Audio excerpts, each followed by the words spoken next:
I'm Park Howell, and welcome to the Business of Story, where I consult, teach, coach, and speak on the applied science and bewitchery of brand and business storytelling, so that you can clarify your story to amplify your impact and simplify your life. I thought it was just a stupid picture of a pig in the ocean. But after hearing that story, I had to have it. Now I wasn't just buying a picture. I was buying a story. Story literally made the picture worth more money to me. That's what businesses are about. People buy brands. People buy stories much more than anything else. I work with a lot of big enterprise companies, but let's just say I always tell folks, drop the PowerPoint, close your laptops, start with your story. If you want people to get engaged and you want people to act, you have to tell them an emotionally powerful story. That's with great characters, it's with uncertain outcomes, and it's with high stakes and drama. All business strategy is a story.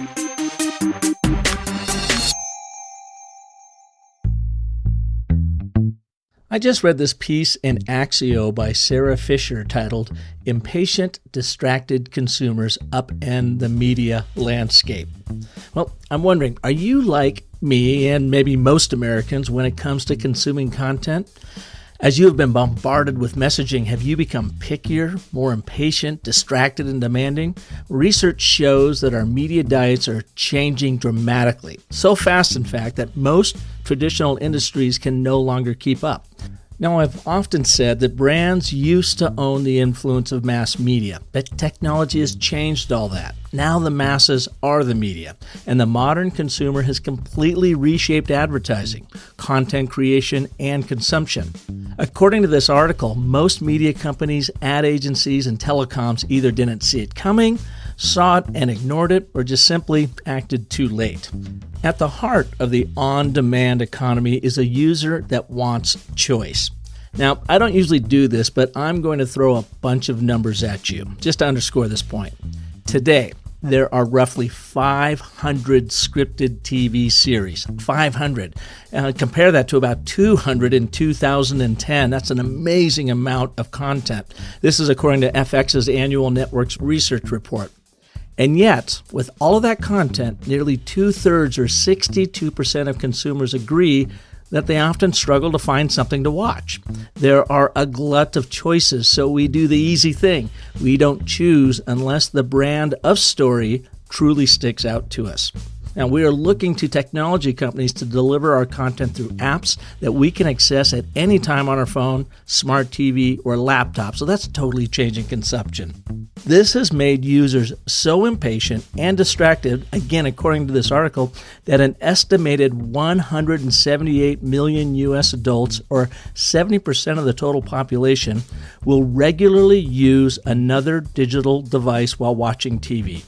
That means the majority of people, 58%, say they browse the internet while watching video programming. This is according to Nielsen. And does it sound like you? Does it sound like your audiences and your customers? Probably is. Now, I just bludgeoned you with a bunch of numbers to underscore this point. You and I are just numbers in this crowded, distracted, and noisy world we live and compete to make a living in. These numbers are, well, numbing. That's why today's guest is so timely to help you and your brand story stand out. Nick Westergaard is Chief Brand Strategist at Brand Driven Digital and is the author of the new book, Brand Now: How to Stand Out in a Crowded, Distracted World, which literally just came out last month. Hot off the presses.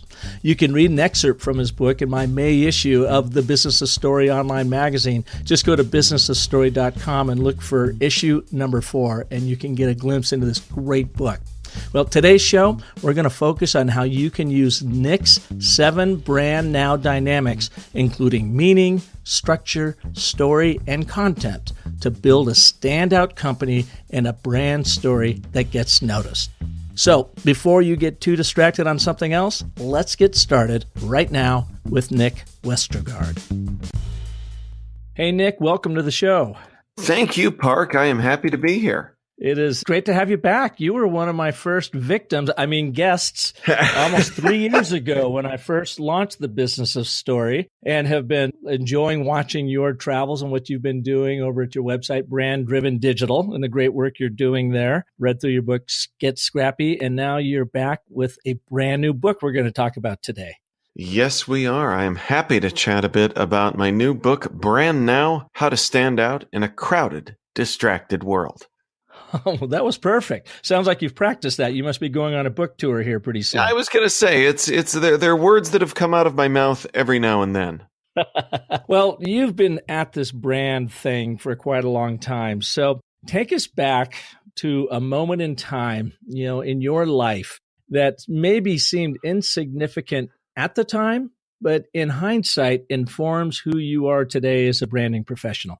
Well, this is a random story, but I don't have a lot of great childhood branding stories, but one jumped out. And it was when I was a teenager, and there is a relay that's going on right around the time that we're recording this at a college in Des Moines, Iowa, called the Drake Relays. And my high school went as volunteers to help them work that. And we were all given these blue Drake Relays jackets. And is this relays as in like a track meet, you mean? Yeah, like a big collegiate track meet. And we were there kind of volunteering. And we all had these blue kind of warm-up jacket things on. And I was screwing around with my friends, and we were joking about having to wear the jackets, not liking the jackets. And someone had the idea that it would be funny to try to sell the jackets. So I then thought that I would, it's all a dare when you're a teenager. So I jumped in and thought, okay, I'm going to try to sell this jacket. And I went around and I didn't have a real great sales pitch. It was basically, want to buy a jacket.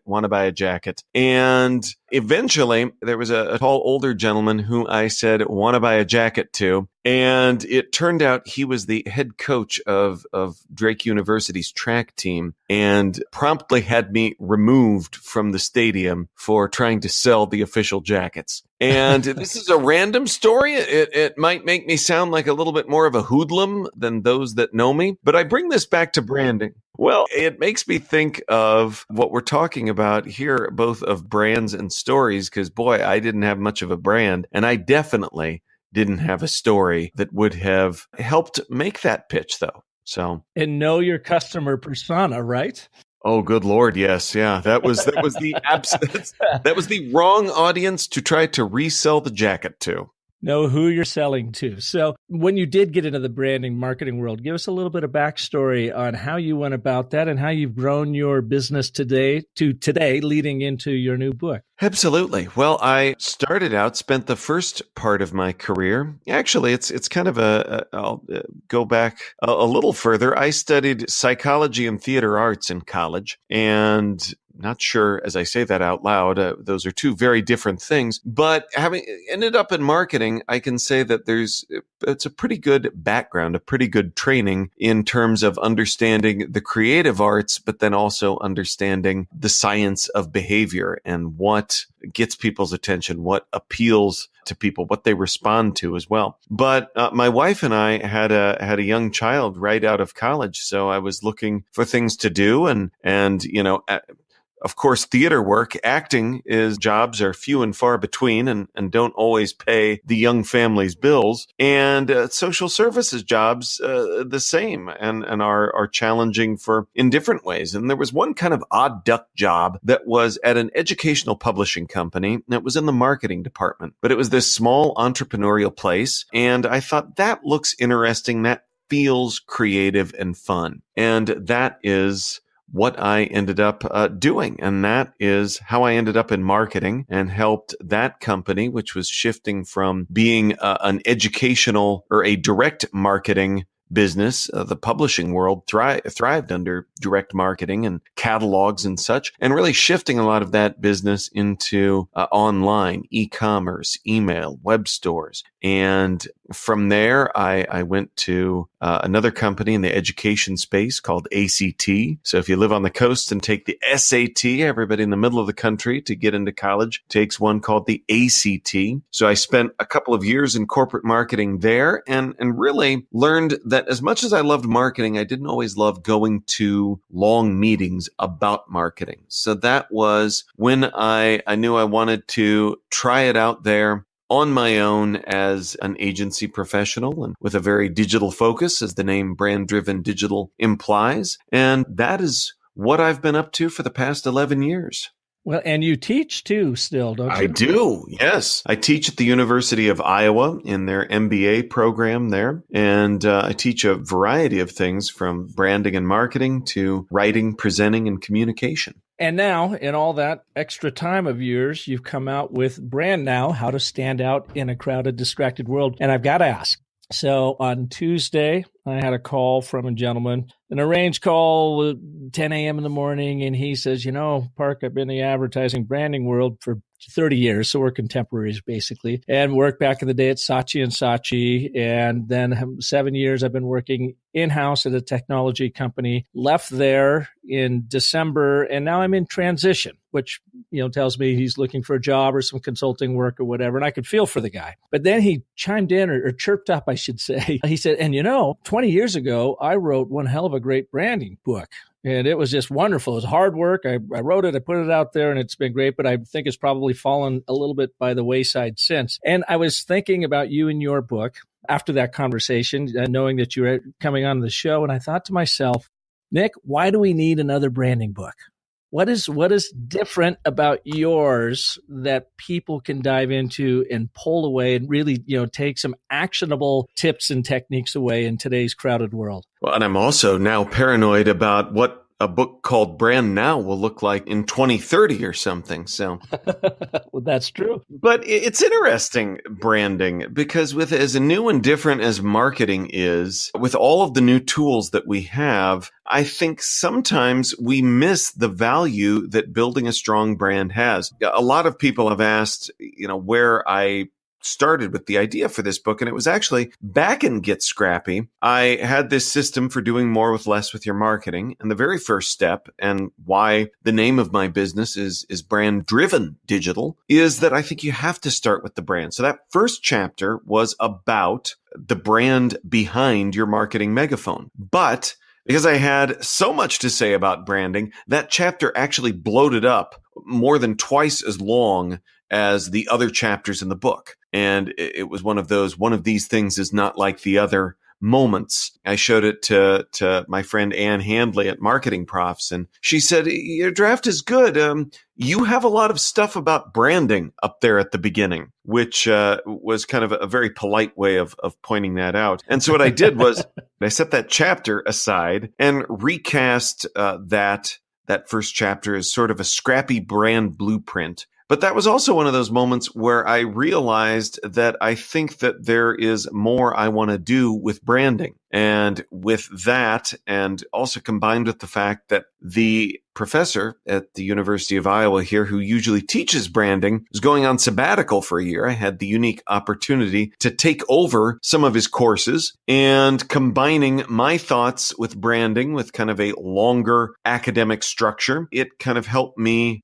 crystallize my thinking about how to build a standout brand today, because standing out is the real challenge. We have no shortage of tools. Every brand is creating content. They're sharing it on all of these wonderful networks, but it's harder than ever to stand out. And we can see that in data that shows that though there's more information, there's more tools available for sharing brand stories, fewer people understand the brands in the marketplace. So I think we have to do better at detailing who we are and what we stand for. Well, your first book, it Gets Scrappy, which is really great to give people, small companies alike, ways to use technology to get their message out. But it's kind of putting the cart before the horse, I guess, or your book, not necessarily, but reflects the industry that everybody thinks that, technology, oh my God, I got to build a technology-driven brand, where my argument would be technology, it's like the Flintstones and the Jetsons.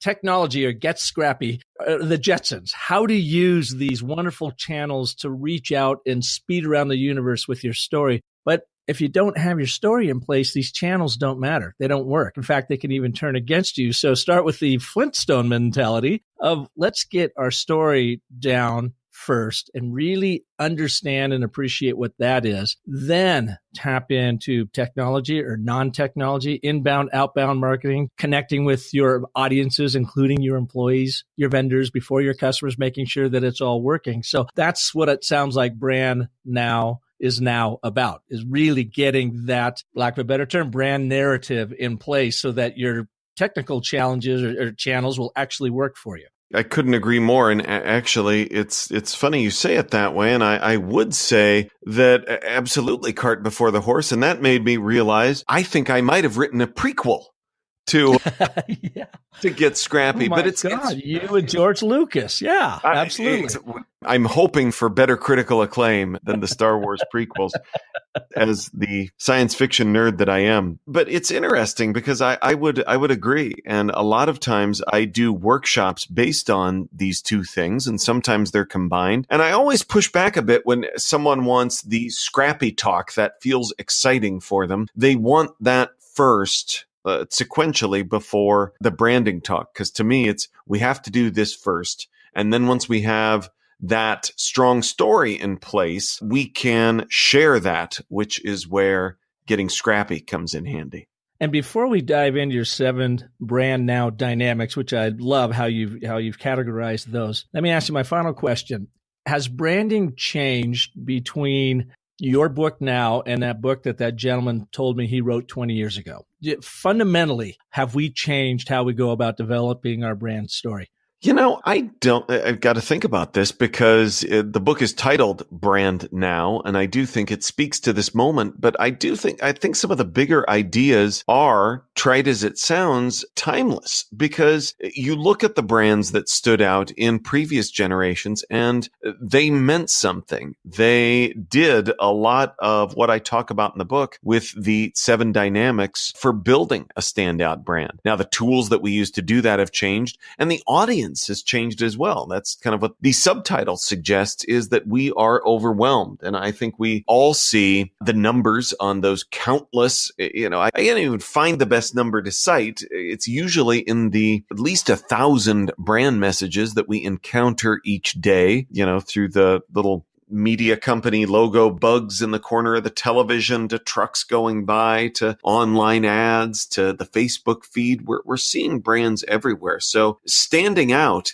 is very much the challenge. So take us through, I don't know if we'll have time for all 7. Maybe we'll whet the appetite a little bit, not share them all. But I do want to get to your bonus round on one of your brand dynamics towards the end of the show. So folks, stick around because there's actually the 8th Easter egg bonus brand element that Nick includes in the book and shares from a good friend of both of ours that helps kind of underscore that. But first, let's talk about your first 3. All right. So you've got your 7 brand now dynamics, beginning with meaning, structure, and story. So can you take us through those 3 quickly? Absolutely. The first dynamic, I think, is meaning. And that is what your brand stands for, who you are, what you mean to those that you serve. And I said this earlier, but I'll say it again. Standout brands stand for something. It's why Lululemon isn't just selling athletic wear. They are selling the feeling that you get from wearing their clothing and participating in their activities. BarkBox isn't selling dog toys. They're selling that feeling that you get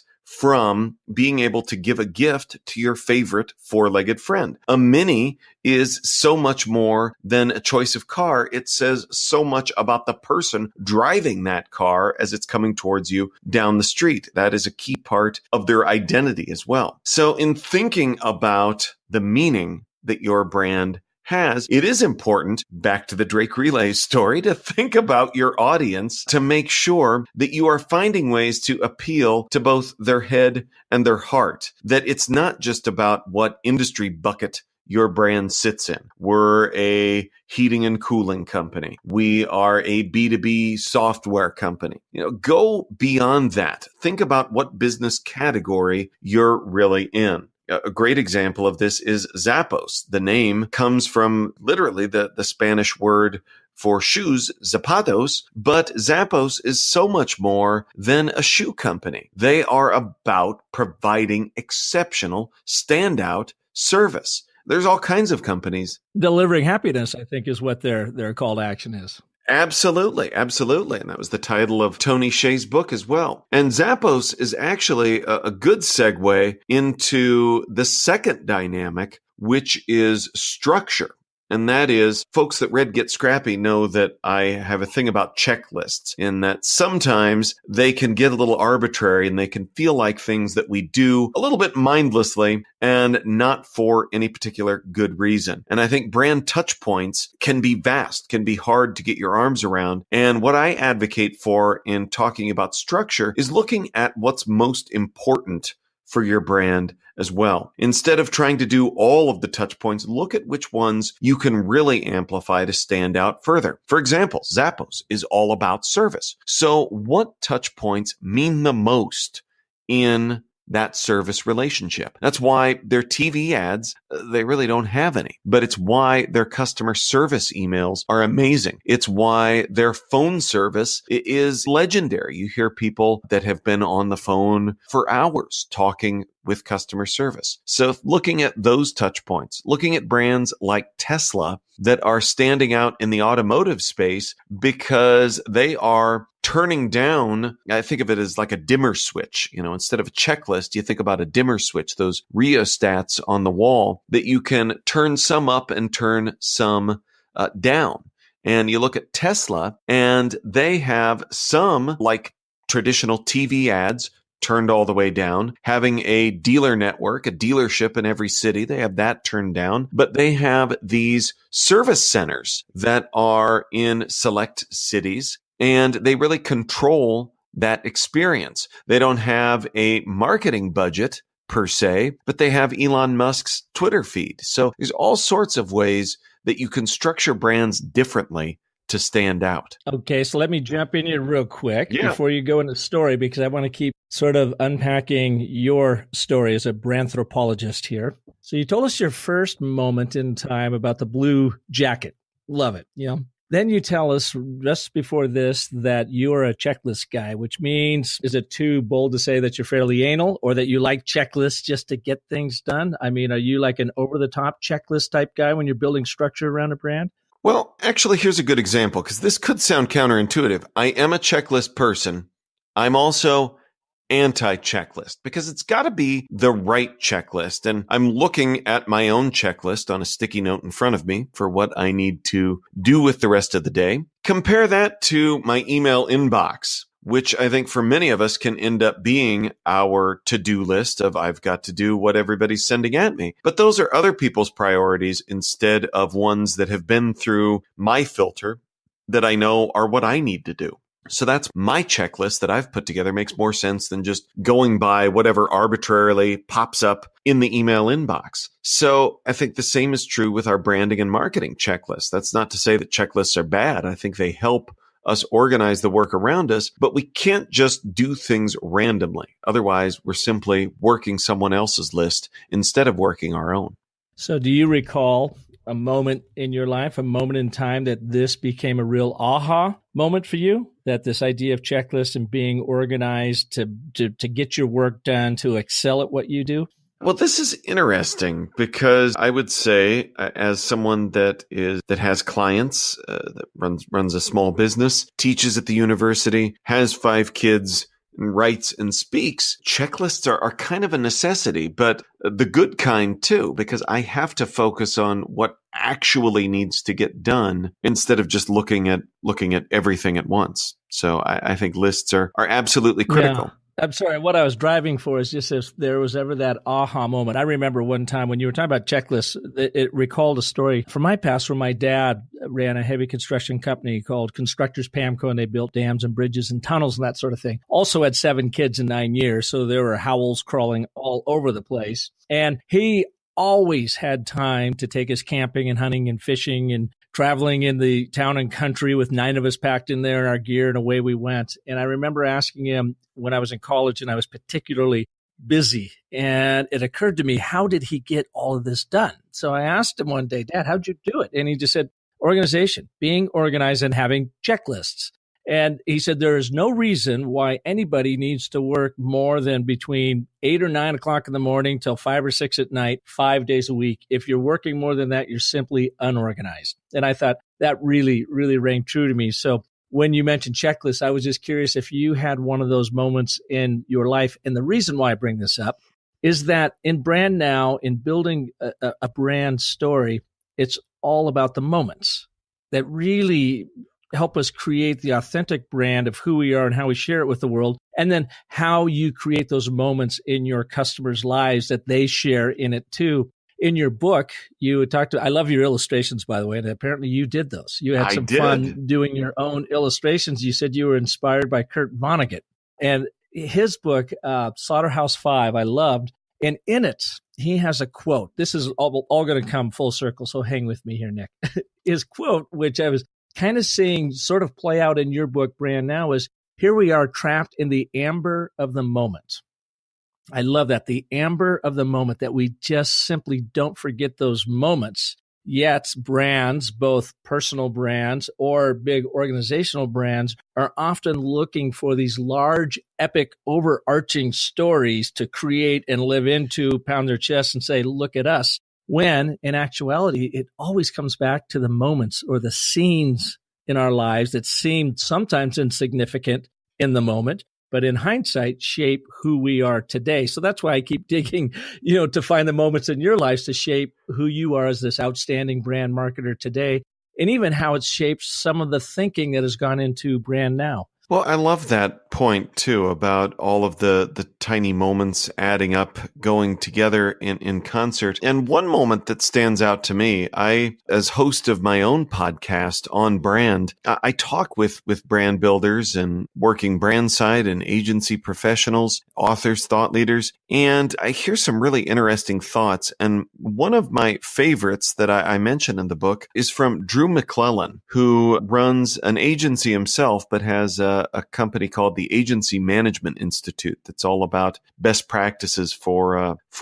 small marketing service firms. And he talked about brand in an interesting way that makes me think of those, think getting caught in the amber of the moment, but really looking at the big picture. He talked about brands being aspirational. He talked about it as a flag in the ground that we, you think about meaning of what it is that we mean to our customers, what we're trying to do, and we plant that flag there. And every day, through our lists, through our touch points, we are trying to march towards that brand, and we get as close as we can. And what he said, and it was kind of an eye-opener for me, he said, we may not always get there. And that sounded shocking, and nobody don't want to admit defeat. But he pointed out he's a big Disney fan, and that's about one of the most polished brands out there. And he talked about how one time when he got to a Disney resort, they didn't have his room ready, but they had a whole procedure in place. They had fast passes for him to go,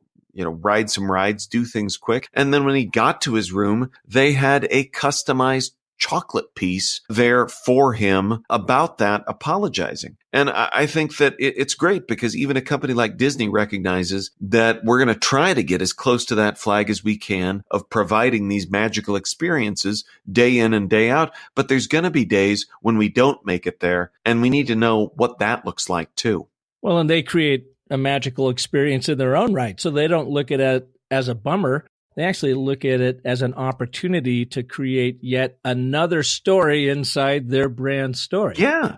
So they're turning a negative into an absolute positive that might even be more powerful than if that person had just checked in, per usual, because now they got something to talk about. And that is an interesting intersection with story too. This fear of when something bad happens. And there's countless stories about brands turning things around. And I think that makes it an even bigger story. I mean, it's hard to say where this is going to go. And it's not a checklist item by any means, but you look at the Starbucks issue and boy, that was a huge challenge for the organization, but they stepped in. And that was the one in Philadelphia? Is it Philadelphia or Boston? Yeah, I believe it was I think the one I'm thinking of is the Philadelphia one, where they called the police on some Black individuals that were waiting for a friend and, really got called out on it. Right. And they responded and are closing their stores for a day to focus on some employee training. And I think that's a huge opportunity. And I'm sure that's not a story that anybody would wish, but I've seen so many people saying, I wish our schools would do that. I wish our government would do that. And I think that it's one of those opportunities. And I think that's really a story that we're telling about Starbucks now, that I think, again, it's not an easy checklist item, but I think it is strong. Well, and where Disney did it as truly a brand story element, if this happens, then we need to have this happen to, continue this wonderful journey. In Starbucks' case, it wasn't so much of a brand play as it was, brand story play as it was, this is the right thing to do. And obviously, we've got a gap in our procedures. We need to fix those. So let's go ahead and do that operationally. And then in doing that authentic act plays into their brand story. So it helps, deliver getting them back on track, if you will. Well, and I'm glad you brought up authenticity too, because you read up on Starbucks history, and it was before the era of there being a Starbucks on every corner. Coffee shops were diners and donut shops. Howard Schultz backpacks through Europe, finds these wonderful Italian cafes, and wants to bring that experience, what he called the third place, the place that wasn't at home, that wasn't work, where people could gather. And you look at this incident, and it absolutely flies in the face of what that brand is designed to be. So it's a huge issue, and one that merited being addressed at the level that it did. Mm-hmm. So in your 7 brand now dynamics, you have story as number 3. So what do people in your mind have to really focus on when crafting and pulling their brand story together? On story, the Park Howell honorary dynamic here. Thank in you. The book. Thank you very much. No, but I am thankful for this podcast here, and I reference it at the end as a resource. But it's so much that's also the polished up way of saying everything I learned about. I cribbed from the Business of Story podcast. Oh, it's also meta, isn't it? Well, it was one of your early episodes where at least I feel like it was early when you had Robert McKee on, and he was. I had him on twice. He was one of my very first of 5 pioneering guests on Business of Story. Then he had so much fun. He came back a year later and yelled at me for an hour. So it was great. He's a fascinating guy. Fun guy to have on, but yes. Well, I love his quote about how stories are how we make sense of the world around us. And stories are these powerful tools. And being, I guess, everything, your background work is all coming into focus because I mentioned studying psychology. So I love the neuroscience of your brain on story. And it does some really powerful things in our heads that help messages stand out. So here we are hung up on what the right stats are, and it's the brands with stories. It's why there's all of these legendary stories about the brands that stand out, that mean something. You can tell the Howard Schultz backpacking story, but beyond the stories of the founders, looking at how brands are able to position themselves through story shapes, through story archetypes. I kind of do a mashup of Vonnegut's story shapes, which he talks about, which I like. I love his video on YouTube, by the way, The Shapes of Stories. And he talks about Cinderella. It's about a 4-minute video. And for you listeners out there, I'll include a link or post it in the show notes, but it is just fabulous. as he takes you through, here's the shape of the Cinderella story, which, by the way, mimics the shapes of most stories that we really like. Yeah, absolutely. And the shape of the story, I think, of those archetypes are powerful reminders of these tools that great stories have that we can employ. So that gives you an idea on, if it's a quest story, if it's a rebirth story, if it's the voyage and return, some of these great shapes and examples that you see brands doing. You see Salesforce on a quest to liberate you from the shackles of software and connect you with your customers. There's so many great stories out there, but also some of the other key tools of story to remember are the idea of making sure that instead of, I think we say, tell a story about your brand, and it becomes a story that your brand is the maybe main character of. And I think we forget the fact that in the stories that we're telling, our customers, our audience plays a key role. I tell a story about traveling through the airport and I see a great big wall-sized ad of an Oreo splashing into a glass of milk. And one, I'm traveling, so I'm eating irresponsibly. So I'm really wishing I had an Oreo. But then I realize as I look closer that it's not an ad for Oreo at all, that the headline says, "We just saved Mondelez International X billion dollars, and here's how." And it was an ad for Accenture. Mondelez, Oreo's parent company, is one of their clients. So they made their customer the hero, literally with the size of the Oreo in this ad. It was the hero of that ad, but they made them the hero of their story. Yeah, and I love that idea about the different story structures. Of course, at Business of Story, I focus primarily on the hero's journey, but I see where some of these others come into play. And I was doing a workshop for Arizona Public Service, a large utility here, a couple of weeks ago, and they had brought in chambers of commerce directors from around the state in small chambers to help them in a 2-day communications training program and how to help them literally get their story out. So I did a 90-minute training with one of them, with the group. And halfway through it, I had some of them get up and tell their stories of what makes their chamber truly different. And this one guy from the Pine Top Lakeside area, which is the northeast part of the state, got up and he was telling this story. And I said, "How does your chamber really help people?" And said, "Boil it down to an actual incident." And he talked about this gentleman that had moved there 3 years ago, getting out of the rat race of Phoenix, and really always is wanting his whole life to live in, someplace like Pine Top, very beautiful, mountainous, pine-covered terrain up there. And yet he was struggling for the first year because he was, the new guy in town and didn't really know people and didn't know how to connect. And he was afraid he made the wrong decision and that he was going to have to fold up and head back to town because he couldn't afford the lifestyle up there because he couldn't get enough business. But then he joins the chamber and is all in the chamber. And over the course of the next year, going to the events, volunteering, meeting people, builds out his business, is now, quadrupled in size. And he's living after 3 years in his idyllic place, making the kind of money he wants, all thanks to the Pine Top Chamber of Commerce. And after he got done telling that story, I thought, you know what? He just mirrored what Tolstoy used to say, that there are only two plots. Either a person goes on a journey or a stranger comes to town. And in this case, the brand story for the Pine Top Chamber Lakeside happened to be a stranger coming to town and trying to make it in this new strange world, a la the hero's journey. Can't do it, needs a mentor. The mentor happens to be the chamber, dives in, goes through the journey of meeting everybody and working it. And the moral of the story is you have to embed yourself, know your audiences, and dive in. But here, this guy was basically stating a universal archetype to story. A stranger comes to town.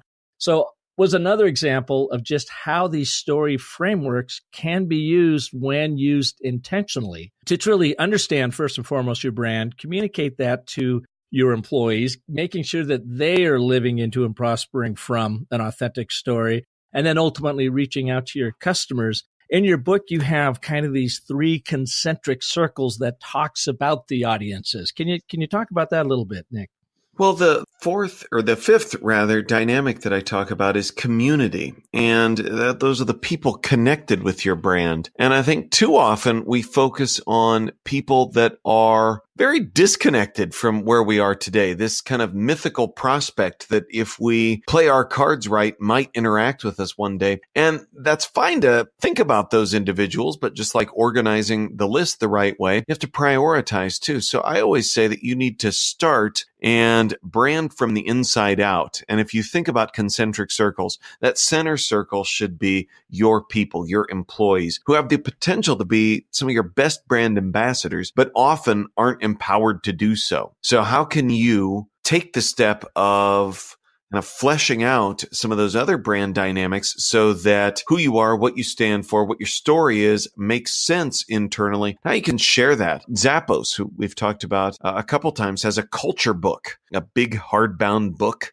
that they share with some of these stories internally. Spiceworks, which is an IT online community, with their employees, they have what's called Brand Camp. Maker's Mark, great bourbon company, was founded by Bill Samuels Sr. His son, Bill Samuels Jr., had an agency professional come in and basically get the story of why he started this company down. And then they put it together into a PowerPoint that offers employees big dose of culture on the very first day of work. So, and Nick, it goes back to that idea of moments. The story helps you encase moments in this amber, this brand amber that people can look to and say, that's what makes us human. That's why we do it. Because people, I don't believe, for the most part, start brands just to go make a ton of money. I mean, that's nice to have it, but they usually start it because they want to have a significant impact in the world and make some money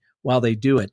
Yet so few of them take the time to find that moment or tell that origin story. And yet that's where the gold is, or the amber, if you will. That's really where it all begins. Absolutely. And I think that it's so key to not lose sight of making sure that those people internally understand that, whether it's through a presentation, whether it's through a book. I think that those moments, as you said, are important, especially, if you think about those moments when people are first becoming a part of the brand. I mean, that I think is kind of a standout moment. Yeah. Yeah. That amber moment. And the other thing in continuing with the circles is to not stop there, is that I say it's the forgotten middle circle, because before you jump from your employees to your customers, there's these other in-between types, these vendors, these partners, these alliances you have, these people that have sort of a foot in your business, but maybe aren't employees. And that is a critical circle as well. IKEA's shipping partners, they keep up to speed with their culture, with their values, with what's important to the company, because in some cases, to those that are unfortunate to live in a state without an IKEA, like say Iowa, that means that yeah, but you guys are so self-reliant. You could just build your stuff out of the cornfields. Exactly. I mean, that's the whole Midwest. If I didn't have 5 kids, I'd go chop down the tree and build my own bookshelf and give it a quirky Scandinavian name. Yeah, but I hear you. You've got to get your vendors and your partners on board, because they are a direct reflection in outreach of your brand. So how they deliver on your behalf speaks volumes about who you are and what you're about. Absolutely. And then, of course, the outer circle is your customers. But even there, remembering that not all customers are created equally, and remembering to treat that inner circle of the outer circle, your very best customers, differently as well. Maker's Mark excels at this also. They have an ambassador program where they it's basically like a VIP club, but by calling it an ambassador, you kind of are giving people in those VIPs instructions on what you want them to do. And they send out business cards. There is a barrel at the distillery that has your name on it. So it's a very special experience, and one that makes you a bigger, better part of the brand as well.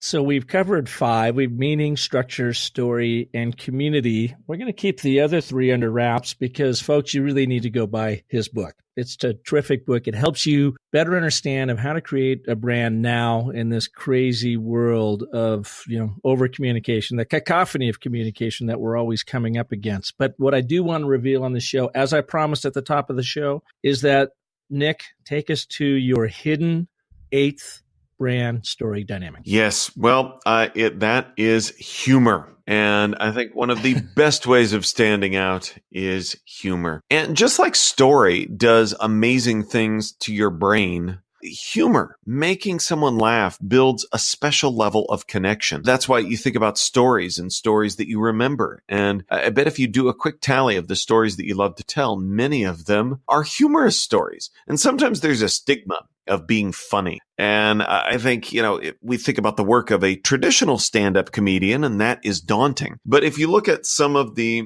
best comedians, what they're actually doing are telling stories. And I think if we think about it, many of us can do that as well. And we can employ those story strategies and a humorous approach to our brands and stand out big time. There are story shapes that work when you look at comedy, whether it is satire of what you can send up, whether there is a parody that you can create. Will It Blend, the series from Blend Tech, is a great comedic mashup of the game show format. And what's great about structures like that is they come with the cheesy game show music and graphics on screen, and it really makes your work as a storyteller that much easier because there's all of this kind of DNA of that type of story that you can employ and use to communicate that structure to your audience as well.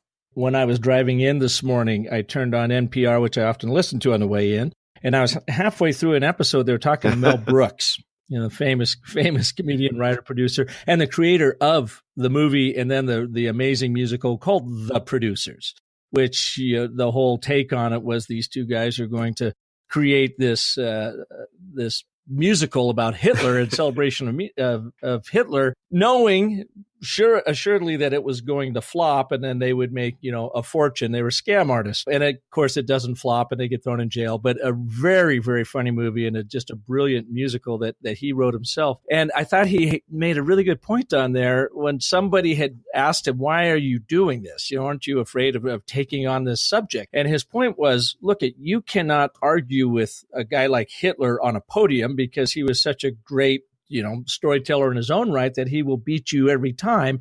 So in that case, what you need to do is make fun of them.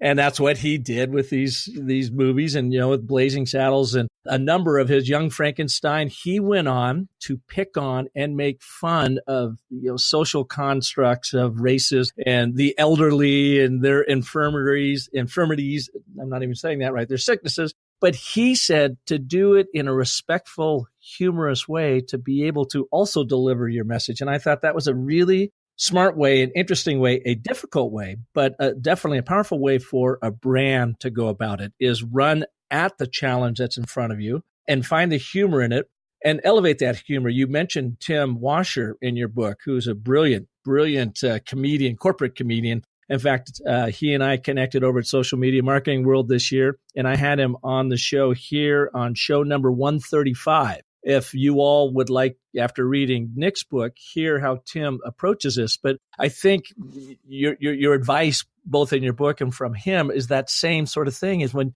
you're dealing with humor, you're often taking on hard subjects.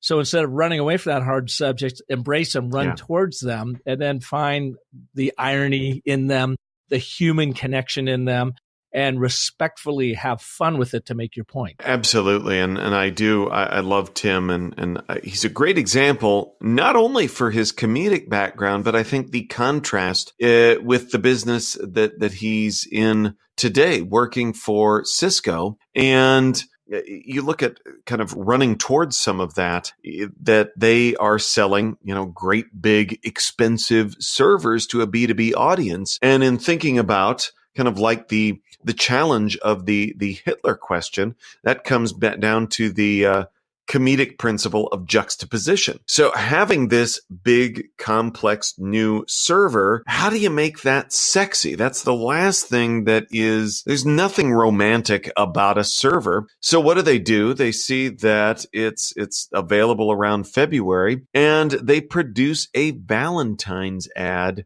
for this server. And it is like the game show example with Will It Blend and Blendtec, a Valentine's ad. It has the soft music. It has the romantic stock photography, and it has a server from Cisco. And making all of these really complex features sound like they are romantic musings is hilarious, because it shouldn't be. It's juxtaposition.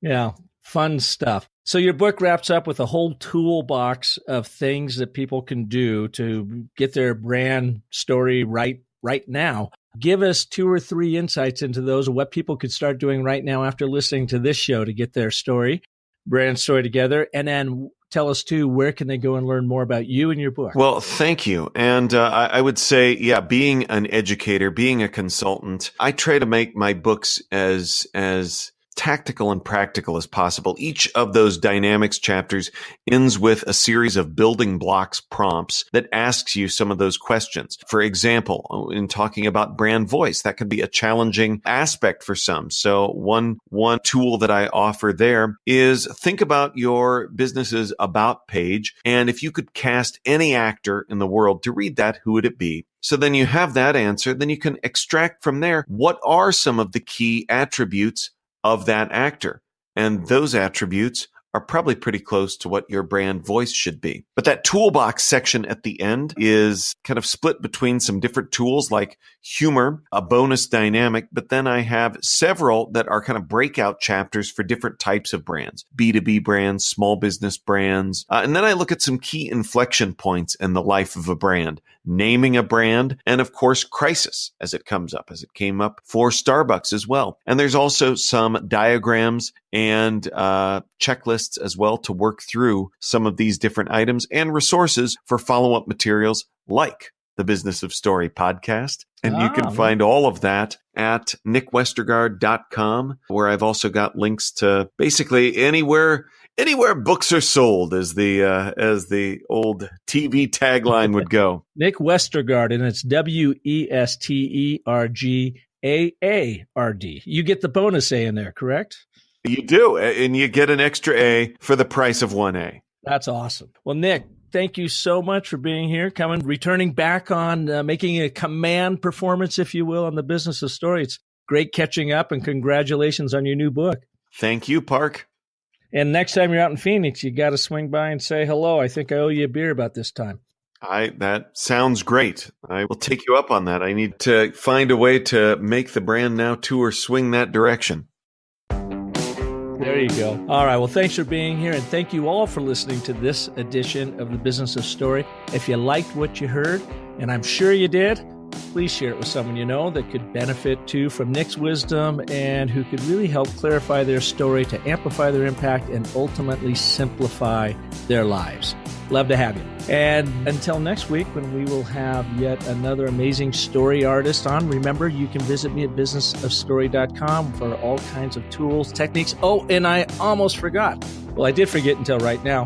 Nick is one of our featured contributors in our 4th issue of the online Business of Story magazine. And Nick, thanks again for contributing to that. The 4th edition, the 4th issue, is all about disruption in the marketplace and creating your unique value proposition that helps you and your customers really clarify and understand, create meaning around your brand as to what makes you the most timely, relevant, and urgent offering to help your customers, help your audiences, those people at the center of your brand story, get what they need. So be sure to go to Business of Story, check out Nick's article there. We have other contributors that will take you through the importance and how to go about creating your unique value proposition as an instrumental element in your overall brand narrative. And until next Sunday, I want you to always remember that the most potent story you will ever tell is the story you tell yourself. So make it a great one.